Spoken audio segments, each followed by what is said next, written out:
மக்களவைத் தேர்தலில் பாஜகவுடன் பாமக கூட்டணி அமைத்திருக்கிறது. அந்த கட்சி 10 தொகுதிகளில் போட்டியிடுவதாக ஒப்பந்தம் கையெழுத்தாகியிருக்கிறது. மக்களவைத் தேர்தல் தேதி அறிவிக்கப்படுவதற்கு முன்னரே பாமக பாஜக இடையே மறைமுக பேச்சுவார்த்தை நடைபெற்று வந்தது. அதே நேரத்தில் பாமகவுடன் கூட்டணி அமைக்க அதிமுகவும் முயற்சித்தது. இந்த நிலையில் திடீர் திருப்பமாக பாஜக பாமக இடையே கூட்டணி முடிவாகி இருக்கிறது.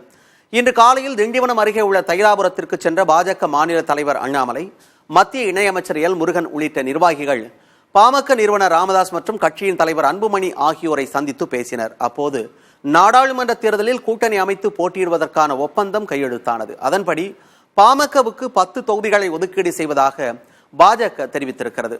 மாநிலங்களவை சீட் தொடர்பாக ஒப்பந்தத்தில் எதுவும் குறிப்பிடப்படவில்லை. இது தொடர்பாக பாமக நிறுவனர் ராமதாசும் அண்ணாமலையும் தனியே ஆலோசனை நடத்தியதாகவும் கூறப்படுகிறது. இதற்கிடையே தமிழகத்தின் அரசியல் களம் நேற்றிலிருந்து மாறியிருப்பதாக பாஜகவும், தமிழகத்தில் மாற்றம் ஏற்படவே இந்த முடிவு என்று பாமகவும் தெரிவித்துள்ளன.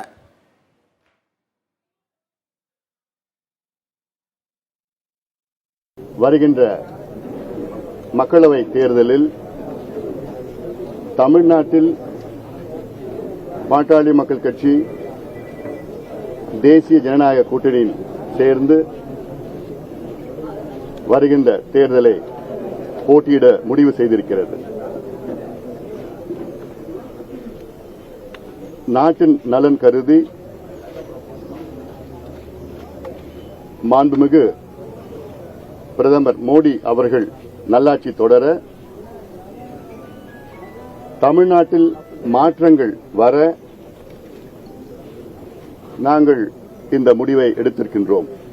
தமிழகத்தினுடைய அரசியல் நேற்று இரவிலிருந்து மாறியிருக்கிறது. உண்மையை சொல்ல வேண்டும் என்றால் தமிழகத்தினுடைய அரசியலை முற்றிலுமாக நேற்று பாட்டாளி மக்கள் கட்சி எடுத்திருக்கக்கூடிய முடிவு மாற்றி இருக்கிறது. நிச்சயமாக 2024 மாபெரும் வெற்றி. 2026 தமிழகத்தில் நாம் அனைவரும் நினைக்கக்கூடிய அரசியல் மாற்றம் நிகழும்.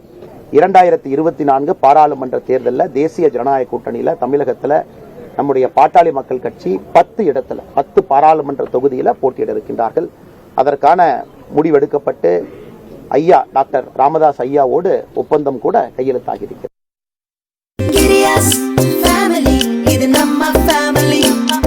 அன்புள்ள கிரியஸ், இது நம்ம ஃபேமிலி.